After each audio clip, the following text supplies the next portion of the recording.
Hey, what's up, guys? It is Dibes, Mr. Crockpot on Twitter. Today, I thought it's 5 games in, and one of the biggest reasons that the Sixers are 5-0 has been Mr. Al Horford.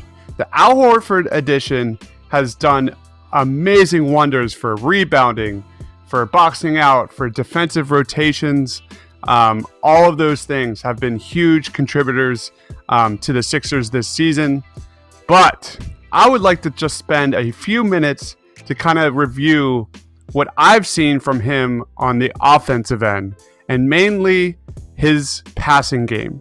I have been so impressed with Al Horford's ability to keep the ball moving, whether he's in the low post, the high post, the elbow, the 3-point line, pulling defenders out.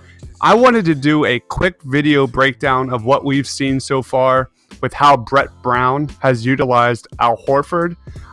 This is just a quick overview of everything I've seen, and I hope you enjoy.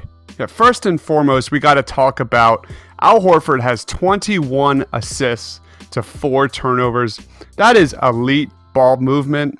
18.9 assist percentage. I don't remember the last time the Sixers had a legit power forward that can move the ball like he can. We remember Dario Saric, but I think you have to go way back to guys like Spencer Hawes or Chris Webber, guys that, talking strictly power forwards that were so effective at keeping the ball moving.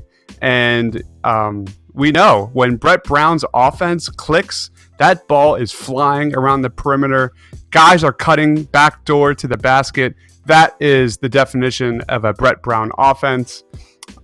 So I wanted to kind of take a quick peek here at Al Horford from the elbow in the high post.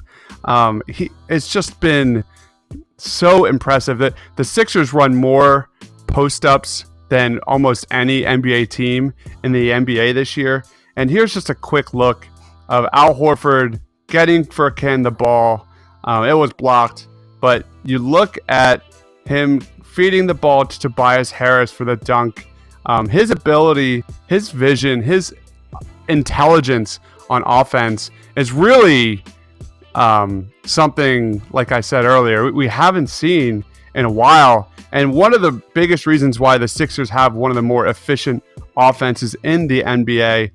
There he gets the feed and for the slam. Just so impressive. His ability to know the spacing on the court, in the post, on the perimeter is just on full display. The next one I would like to talk about is his ability to pull defenders from the post. That has been huge because we have talked for years about Joel Embiid not having enough space in the post. And we're going to look at it. So here you see Karl Anthony Towns working on Joel Embiid one-on-one. Look how far out Al Horford is currently standing. He is probably 2 to 3 feet beyond the 3-point line. That gives Joel Embiid way too much room to beast down low in the paint. And then we see Al Horford moving the ball in the paint. Look, gives Tobias Harris so much room to do whatever he wants there in the post. And what's more impressive, we see Al Horford be able to sell those pump fakes. We have seen that over and over and over again this season, in many big moments as well in the fourth quarter. He is basically unguardable. When Al Horford gets, from the perimeter and attacks the paint, he has been pretty much unstoppable.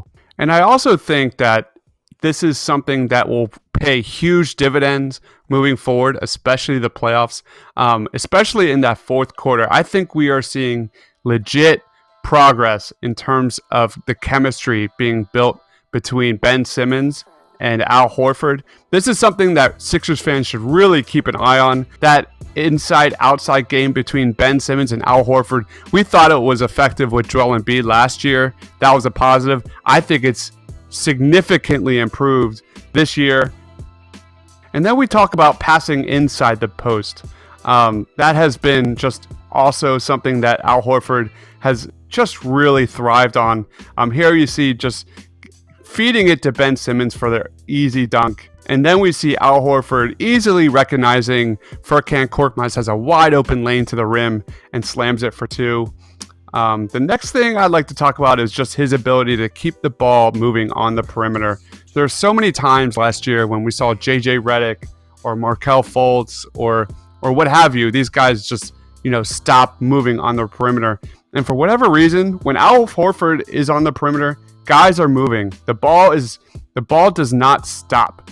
And that is something that I'm sure Brett Brown is in love with. The ball does not stop. The ball does not hit the ground when it's on the perimeter. And the last thing I'd like to quickly talk about, he's also a phenomenal three-point shooter. Just big shot after big shot. Al Horford is shooting just 27.3% on the season.